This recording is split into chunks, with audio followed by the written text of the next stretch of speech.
Indian Red Cross Society Manipur State Branch na sinduna society asigi MJ Avenue da leiba office ki training hall da first aid ki matang da senior professional singi numit training on first numit palan chatagada ba training asi houdokkhre houdokpagi thorom da Indian Red Cross Society Manipur State Branch ki chairman Narendra Ningomba general secretary Nabachandra Atokpam amadi Indian Red Cross Society Imphal West Branch ki vice president Dr. Koizam Arun Kanta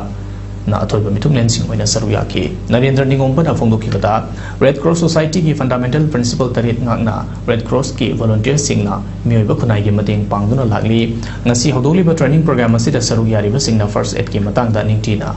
tamhoriba khara adu atopa singda sandokna mioiba khunai gi mateng pangna bahona si haiki training program asida Kaksing Bisnupur Imphal East amadi Imphal West district gi khangalaba senior professional mioi mari marina saruyaduna sathagadoriba training program asida national trainer Dr. Thoksom Bankimna master trainer oina saruyaki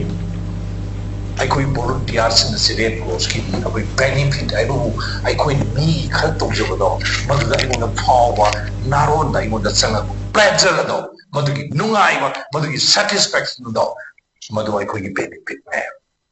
rasi puto mone na khangbiram Manipur si no gi Iraq si amna fasilate lambi thong khudong sa dabagi ado conflict zone no mo oibagi ado ato ethnic singi crisis mayam ma hojik shu loiba naide